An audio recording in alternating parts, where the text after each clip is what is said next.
तो लोग क्यों नहीं पढ़ते, हल्ला मच गया। तो अगर आप इस किताब को पढ़ेंगे, लेकिन जिम कॉर्बेट की लिखी हुई एक किताब माई इंडिया भी है जो इसके बाद आई और इसकी ही जैसी लोकप्रिय हो गई। अगर मैं गलत नहीं हूँ तो उनका जो लिखा हुआ है ज़्यादातर वो उनके मरने के बाद पब्लिश हुआ। आप आर्टिकल लिखोगे तो कोई पढ़ेगा नहीं, और उस आर्टिकल पे आर्टिकल पे कोई वीडियो बना देगा और उसका वीडियो चलेगा, है ना। समुद्र के खारेपन से वो समुद्र से पूछ रहा, तेरे खारेपन में हमारी माओ के कितने आंसू हैं, जरा ये बता। पंचतंत्र की कहानियाँ बहुत इंपॉर्टेंट हैं, क्योंकि उसमें नैतिक उनको जो पाठ है होता है वो है लालच से कैसे बचें। ये वो जो चंपक वगैरह में भी एक स्टोरी है, लालच बुरी बला है, ये सब आता था कि उनको उस संसार का पता चलेगा जो टेक्स्ट बुक में नहीं है शायद। कई लोग हैं जो बहुत अच्छे रीडर हैं, फास्ट रीडर हैं और कॉम्प्रिहेंड भी करते हैं, साथ में समझते भी हैं उसको, सिर्फ पढ़ना ही नहीं, तो उनको काफ़ी कामयाबी भी आगे जीवन में मिलती है। बहती हुई नदी को देखना भी एक बहुत बड़ा ट्रेजर है ना, उसके लिए तो कोई पैसा आपको खर्च नहीं करना है। पढ़ना इसलिए कम हुआ है, एक और वजह है कि एफर्ट है पढ़ना। लोगों ने किताबों को बचाने के लिए अपनी जानें भी दी हैं। अब इसके बारे में कोई कहे कि इस पुस्तक की क्या कीमत होनी चाहिए, it's very unfair to ask for price जिसमें उसने पूरी ज़िंदगी लगा दी। बच्चों की किताबों को लेकर बहुत सारी वीडियो इस प्लेटफॉर्म पे आपको मिलेंगे, और लोगों से जानने की कोशिश हमेशा इसलिए होती है कि आप तक हम ये बात पहुंचा पाएँ, क्योंकि किताबों का संसार बहुत बड़ा है। आपको कौन सी वो किताबें हैं जो अपनी लाइब्रेरी में, घर की लाइब्रेरी में रखने चाहिए, बच्चों को ज़रूर देनी चाहिए, तो आज के ये वीडियो इसी पर है। नमस्कार, मैं परिमल कुमार और हमारे साथ बेहद ख़ास मेहमान हैं हृदय जोशी। पहले कभी NDTV पे देखा, अभी अलग अलग प्लेटफॉर्म पे इनकी रिपोर्ट्स आप देखते होंगे। इको एंड एनर्जी टॉक के नाम से यूट्यूब प्लेटफॉर्म है, hridayjoshi.com पे रिपोर्ट्स देखी जा सकती है। पढ़ने लिखने से बहुत सरोकार रहा है, लेखक भी हैं, किताबें भी लिखी हैं, और मुझे लगा कि आज की बातचीत के ज़रिए आप तमाम पेरेंट्स तक ये बताने की कोशिश करें, पहुंचाने की कोशिश करें कि कौन सी ऐसी किताबें हैं जो आपके घर में ज़रूर होनी चाहिए, और कम से कम बच्चे जब पढ़ना शुरू करें कोर्स बुक के अलावा वो कौन सी किताबें जो पढ़ सकें। तो सर, बहुत बहुत स्वागत है किडोक्रेसी में। किताबों की बात करते हैं। बच्चों के लिए किताबें ज़रूरी तो हैं। लोग कई बार जब फैमिली वे में होते हैं, प्रेगनेंसी होते हैं, तब भी किताबें पढ़नी शुरू करते हैं, और डॉक्टर कहते हैं कि उसका भी एविडेंस है कि आप जो पढ़ रहे हो बच्चों तक पहुंच रहा है। लेकिन जब बच्चे धरती पर आ जाते हैं तो किस तरीके से किताबों की शुरुआत करनी चाहिए, आपका अनुभव क्या कहता है, और किस तरह की किताबें अपनी लाइब्रेरी में ज़रूर रखनी चाहिए? नहीं, आपने बहुत जेनरस इंट्रोडक्शन दिया, लेकिन सच बात यह कि मैं बहुत ज़्यादा पढ़ा लिखा नहीं हूँ, और मतलब मैं ये बता सकता हूँ कि इम्पोर्टेंस जो मैंने महसूस किया, एज आई फेल्ट कि ये कैसे क्यों इम्पोर्टेंट है। आपने देखा होगा ना कि लोग आजकल एक पत्रकार के तौर पर अगर आप काम करो तो ज़्यादातर हर ऑर्गेनाइजेशन में भी और बाहर भी कहते हैं कि वीडियो बनाओ, और लोग पढ़ते नहीं हैं जी। आप आर्टिकल लिखोगे तो कोई पढ़ेगा नहीं, और उस आर्टिकल पे आर्टिकल पे कोई वीडियो बना देगा और उसका वीडियो चलेगा। तो लोग क्यों नहीं पढ़ते, तो उसकी वजह क्या है, और ये आदत क्यों कम हुई है? कुछ तो असर इसलिए भी है क्योंकि टेक्नोलॉजी ने इतनी सारी चीज़ें प्रोवाइड की हैं कि अब आपके पास ऑडिबल बुक्स हैं, मूवीज़ जितना पहले पिक्चर हॉल में जाके, सिनेमा हॉल में जाके देखते थे लोग, या बच्चों को सिर्फ वो सिनेमास्कोप में इस तरह से जो भी आता था ना, तो वो गली में लेके वो दिखाता था, तो ज़्यादातर पढ़ने की ही चीज़ें थी, कहानियाँ सुनते थे फिर पढ़ते थे। तो वो पढ़ना इसलिए कम हुआ है, एक और वजह है कि एफ़र्ट है पढ़ना। अगर आप 2000 वर्ड की एक पीस कोई पढ़ रहे हैं तो वो एक एफ़र्ट है, तो लोग एफ़र्ट करने में थोड़ा कतराते हैं। तो इसलिए बच्चों को उस एफ़र्ट का महत्व बताना चाहिए, क्योंकि उनको ये बताना चाहिए कि बहुत सारे एग्ज़ाम ऐसे होते हैं, जैसे इंडियन इंस्टीट्यूट ऑफ मैनेजमेंट का एग्ज़ाम है और दूसरे मैनेजमेंट के एग्ज़ाम है, उनमें पूरा एक रीडिंग कॉम्प्रीहेंशन का चैप्टर होता है। हम भी जब स्कूल में थे तो एक होता था ना कि अपठित गद्य आता था। क्यों आता था? क्योंकि आपकी वो रीडिंग की एबिलिटी को जानना चाहते हैं। तो ये उनके फ्यूचर के लिए भी बहुत इंपॉर्टेंट है रीडिंग, कि उनको कई लोग हैं जो बहुत अच्छे रीडर हैं, फास्ट रीडर हैं और कॉम्प्रिहेंड भी करते हैं, साथ में समझते भी हैं उसको, सिर्फ पढ़ना ही नहीं, तो उनको काफ़ी कामयाबी भी आगे जीवन में मिलती है। लेकिन शायद ये वाला आर्ग्यूमेंट छोटे बच्चों को समझ में ना आए, ये महत्व का। तो उनको जॉय ऑफ रीडिंग जो है, पढ़ने का आनंद है, उससे उनका परिचय कराना चाहिए। तो मुझे लगता है कि अभी भी इतने सब के बाद भी, तो मेरा जो एक्सपोजर है रीडिंग वर्ल्ड में, पढ़ाई की दुनिया से, कि चंपक नंदन जो हम पढ़ते थे जी। अभी भी मैं आपके आने से पहले जब आपने कहा था इस बारे में बात करेंगे, तो मैं अमेज़ॉन पे देख रहा था, तो सारी किताबें अंग्रेज़ी, हिंदी और दूसरी भाषाओं में भी उपलब्ध है। चंपक नंदन, नन्हे सम्राट है, टिंकल है जी। फिर थोड़े बड़े हुए तो इंद्रजाल कॉमिक्स है, महाबली शेरा की कहानियाँ, ये सब होती थी। पता नहीं कितना अमर चित्रकथा आती थी पहले, तो ये मनोज चित्रकथाएँ ये सब, तो ये कहानियाँ ये क्या होती हैं, ये आपको एक जॉय ऑफ रीडिंग से परिचय कराती हैं। सुपर कमांडो ध्रुव और नागार्जुन और ये इस तरह के भी कॉमिक्स होते थे। हाँ, तो अगर आप इनको, तो क्या होगा अगर बहुत अर्ली स्टार्ट हम ये करते हैं, क्योंकि आजकल पेरेंट्स का मोबाइल सीधे बच्चों के हाथ में जाता है, तो वो थोड़ा सा एक्सपोजर अगर उनके पास रहे तो उनका पढ़ने की तरफ टिल्ट रहेगा। पंचतंत्र की कहानियाँ बहुत इंपॉर्टेंट हैं, क्योंकि उसमें नैतिक उनको जो पाठ है होता है वो है लालच से कैसे बचें। ये वो जो चंपक वगैरह में भी एक स्टोरी है, लालच बुरी बला है, ये सब आता था। नंदन की कहानियाँ, चंदा मामा और ये सब जो बहुत सारा है। तो ये चीज़ें अभी अंग्रेज़ी में भी उपलब्ध हैं, क्योंकि बच्चे हो सकता है, मैं मान के चल रहा हूँ आजकल अंग्रेज़ी स्कूल में ज़्यादा जा रहे हैं तो उनको हो सकता है, लेकिन हिंदी में भी अगर वो पढ़ेंगे तो उनकी आजकल देख रहा हूँ कि बहुत सारे बच्चों की अंग्रेज़ी तो ये स्कूल के पर्यावरण के कारण, परिवेश के कारण अच्छी हो जाती है, फिर उनकी हिंदी बहुत ख़राब हो जाती है। और हिंदी अभी भी, ये बात हमें समझना चाहिए कि व्यवहार में अभी भी 60, 70, 80 करोड़ लोगों की भाषा कम या ज़्यादा ज़रूर है जी, राइट। और दूसरी क्षेत्रीय भाषाओं की भी बात कर सकते हैं, क्योंकि आपके चैनल को अगर दूसरी जगह भी देखा जाएगा तो उनको समझना चाहिए कि उड़िया है, बंगाली है, मराठी है, तमिल है, कन्नड़ है, तो इन सब भाषाओं की भी का साहित्य बहुत रिच है, और उसमें भी बाल साहित्य की उपलब्धता ऐसा नहीं कि नहीं है, उनके पास भी है, अच्छा भी है कई जगह बहुत ज़्यादा, तो उनको पढ़ना बहुत ज़रूरी है।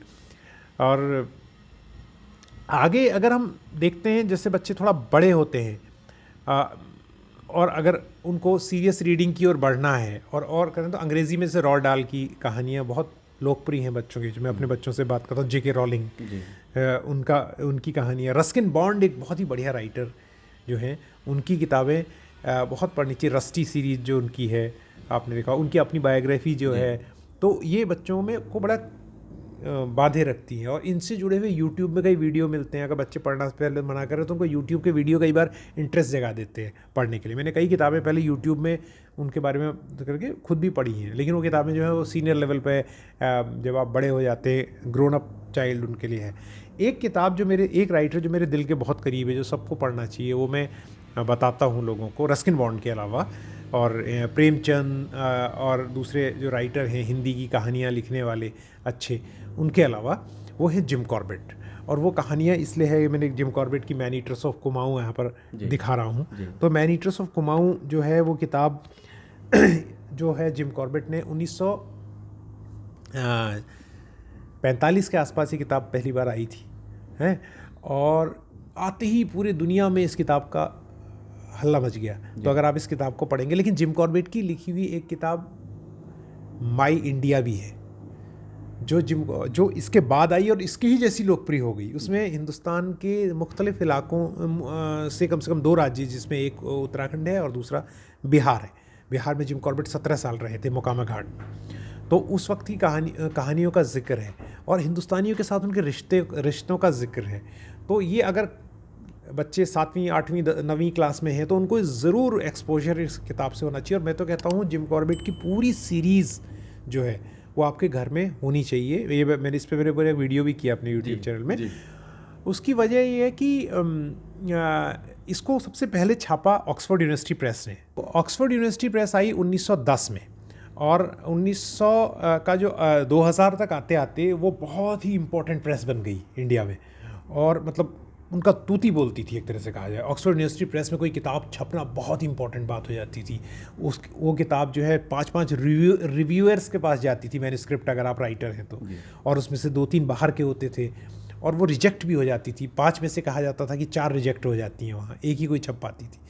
तो उस समय 2 ही राइटर उनके थे, एक वेरियर एल्विन, जो 2 ही प्रमुख राइटर जो बिकते थे, वेरियर एल्विन जो नेहरू के एडवाइज़र भी रहे आदिवासी मामलों पर, और दूसरे जिम कॉर्बेट, जिन्होंने रिकॉर्ड तोड़ जिनकी किताबें बिकती रही, राइट।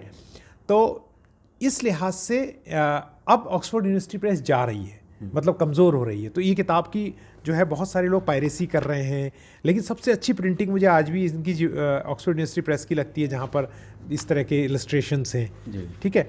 तो ये सीरीज़ मैंने ख़रीद के कई लोगों को दी भी, कुछ लोगों को किताबें दी, और पूरी सीरीज़ अपने घर में रखी। और कई बार सोचता हूँ कि एक और ख़रीद के रख लूँ, क्या कहीं पुरानी खो जाए, ये हो जाए। तो इतने अच्छे से इनकी प्रिंटिंग और वो है, तो ये चीज़ है। और हाँ, बाकी मैंने रस्किन बॉन्ड के बारे में, जेके रोलिंग के बारे में, रोल्ड डाल के बारे में तो बोला ही। तो एक चीज़ और मतलब बहुत सामान्य सा क्वेश्चन है, पेरेंट्स को बच्चों को अपने टेक्स्ट बुक के अलावा इन सब किताबों के प्रति प्रेरित क्यों करना चाहिए? आपका क्या मानना है कि क्या क्या सिखा सकती है? उसकी वजह ये है कि उनको उस संसार का पता चलेगा जो टेक्स्ट बुक में नहीं है शायद, राइट। मिसाल के तौर पर जिम कॉर्बेट ने ज़्यादातर कहानियाँ जो हैं वो जंगल की कहानियाँ लिखी, राइट।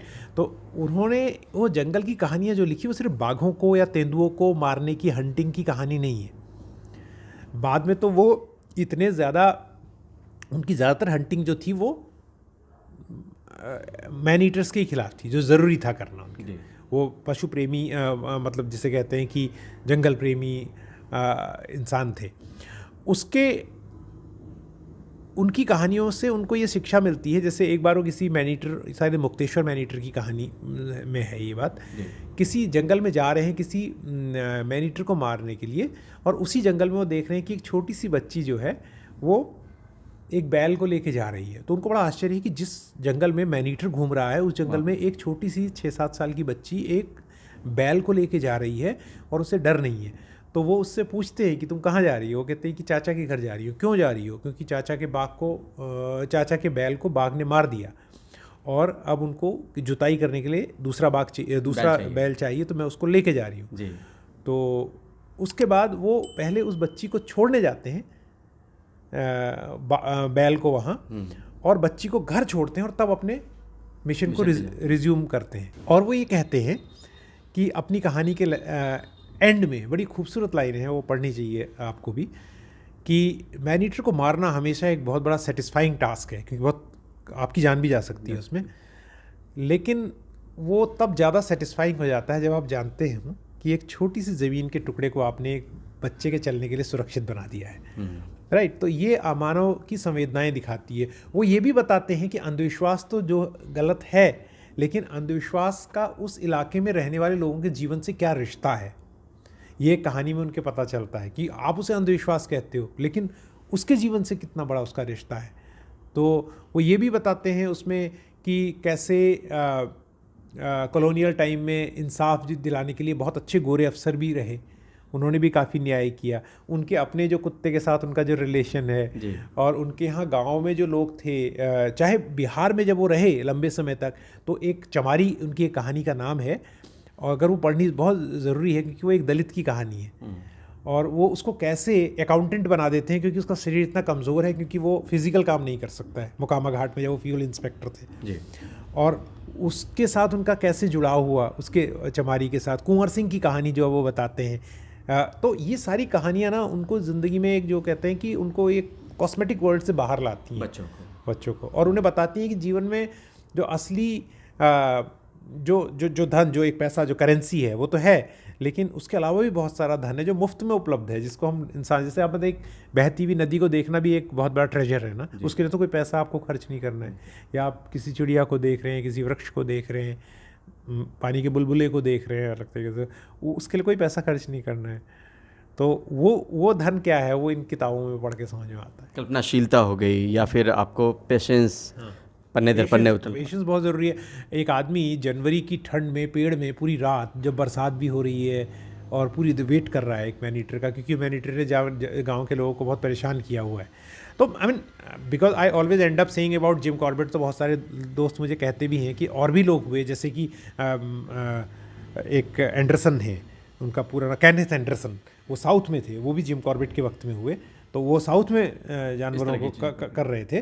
तो उनके बेटे ने भी मुझे, उनके बेटे या उनके पोते ने मुझे एक आदमी ने मुझे उनकी किताब भेजी थी केनेथ एंडरसन के बेटे की लिखी हुई, और कहा था कि आप इस पर भी लिखें और बताएं लोगों को। तो बच्चों को फिर पता चलता है, क्योंकि किसी आदमी को ये थमा देना कि आप ये पढ़ो, इससे अच्छा ये है कि उसको आप एक्सपोज कराओ रीडिंग के वर्ड से, और फिर उनको, जैसे मैंने देखा कुछ अच्छे बदलाव भी हुए हैं परिमल, कि जगदलपुर में मैंने देखा इतनी बड़ी लाइब्रेरी खुली है, और बहुत दिल्ली में तो, क्या दिल्ली के से तुलना नहीं की जा सकती, पर अच्छे अच्छे शहरों में जो है वैसी लाइब्रेरी मैंने नहीं देखी।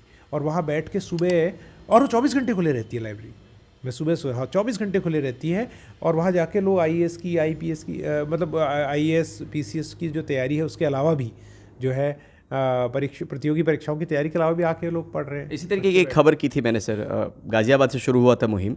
अभी देश में करीब 15-16 राज्यों में गांव-गांव लाइब्रेरी है। गांव-गांव में जो सामुदायिक ज़मीन होती है उसको गांव वाले कंट्रीब्यूट करते हैं, उसमें सब लोग चंदा देते हैं। इनफैक्ट शादी ब्याह के मौके पर भी लोगों से चंदा लिया जाता है और चंदा वो पैसा उस लाइब्रेरी में लगाया जाता है ताकि पंखे वगैरह और मेज़ वगैरह पढ़ने का इंतजाम हो। जी मैंने की थी। तो वो भी अपने आप में लोग अपने तरीके से अपनी अपनी जगहों पर ये कोशिश कर रहे हैं कि लाइब्रेरी जैसा कॉन्सेप्ट हो जहाँ पे आपके पास अचानक बोझ ना पड़ जाए कि इतनी किताबें आपको खरीद के पढ़नी है। एक जगह हो जहाँ पे वो किताबें सर्वसुलभ हों, मुफ्त में हों और आप कुछ चंद पैसे दे के, फीस दे के उसके मेंबर बन सके और आप उसको कर सकें। और इतनी गरीबी कभी भी समाज में नहीं हो सकती कि किताबें उपलब्ध ना हो, है ना।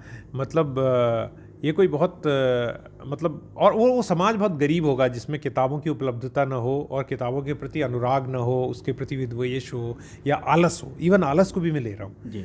पुस्तकों के प्रति। अगर आपको इट्स लाइक म्यूज़िक ना, संगीत की तरह है कि आप संगीत से अगर प्रेम नहीं करते, मुझे संगीत की कोई ज्ञान नहीं है, लेकिन संगीत कानों में जैसी पड़ता है आपको और आप अलग अलग तरीके से संगीत महसूस कर सकते हैं, तो एक इच्छा होती है यार मेरे को भी गाना आता, मैं भी म्यूज़िक कोई अच्छा प्ले कर सकता, ये सारा दिल में एक रंज होता है। तो ये दिखाता है कि आप you respect that genre of life. तो उस तरह से ही पुस्तकों का है। और रीडिंग के बारे में तो ऐसा है कि बहुत सारे लोगों ने किताबों को बचाने के लिए अपनी जानें भी दी हैं।